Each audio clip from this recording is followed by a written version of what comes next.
night, my children! Sadly, we have reached the end of what's available for our reluctant horror host and horror hunter, Count Crowley, but I don't doubt we'll see her again. For now, though, let's see what she has in store for her third outing. When we last left off, Jerry Bartman had discovered that the previous Count Crowley, Barnes, had returned and murdered her werewolf friend. He refuses to listen to her pleas that he was attempting to fix his lycanthropy, insisting that there's only one way to deal with such creatures. She contacts the first Count, Vincent Fries, and informs him that Barnes is back, but he's disbelieving that Barnes wouldn't come to see him first. Jerry attempts to return the cat she found at his house to Barnes, but he claims to have never owned a cat. Barnes is just as sexist as Vincent, saying that a woman couldn't possibly be one of the anointed ones or understand what it is they're doing. Still, he warns her that the vampires who were sniffing around are no doubt going to come after her again. And indeed, Oscar, another vampire in the employ of the television network that has grand plans, is dispatched to find out what happened to their wayward companion.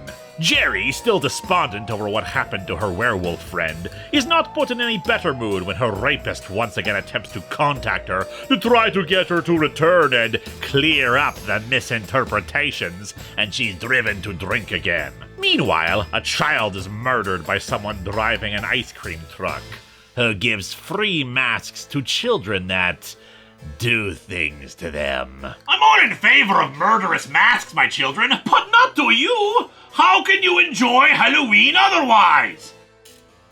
Well, I mean, except for Halloween 3, then it's all good.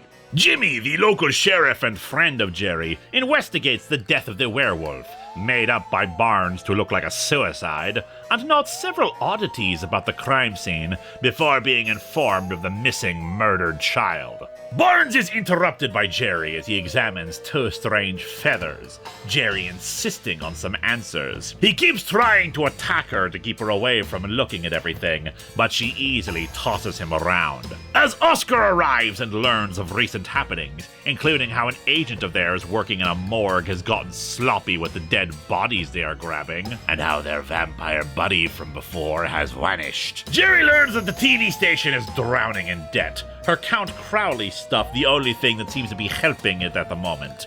But before she can contemplate that, she learns of the missing children from the mask van. The vampire agent checks in with the doctor whom the morgue pathologist had been supplying with bodies. It seems he's been creating Frankenhookers, assembled women to be used as sex dolls for their rich clientele.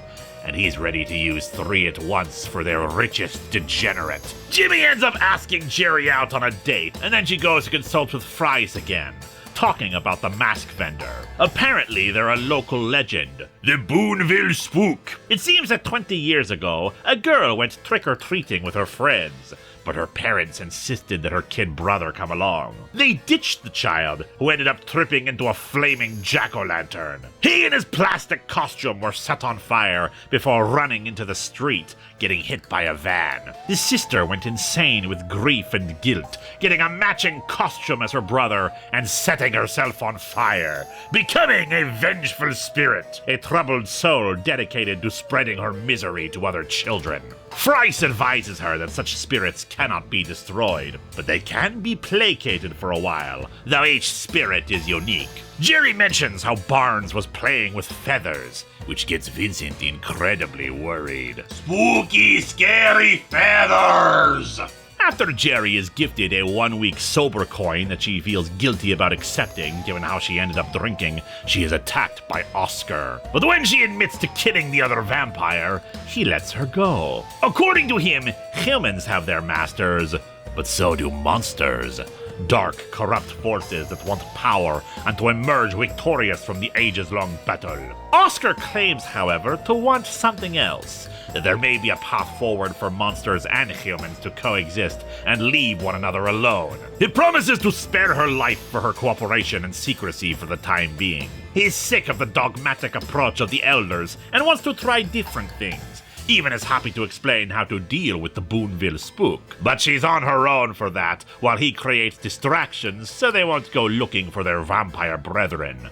Or her, for that matter. Thrice, meanwhile, sneaks out of the senior home and goes to Barnes's house, discovering him being empowered by the feathers. Oscar's agent unleashes the rich client on the Frankenhookers, but the degenerate wants them to fight back against him and unlocks their chains against her instructions, and the results are not pretty for him.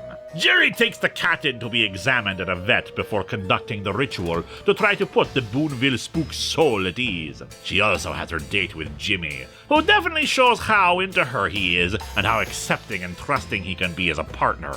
The ritual is performed, though the souls are not exactly quieted, the dead brother cursing his sister for what happened, but it does seem to dispel them.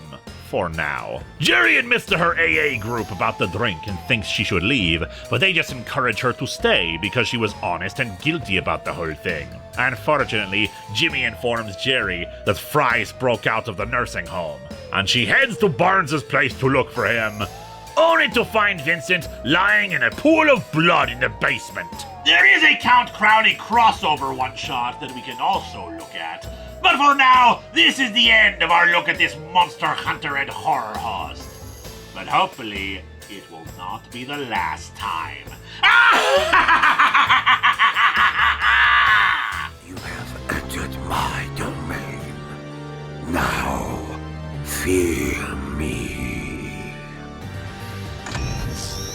Thrill me.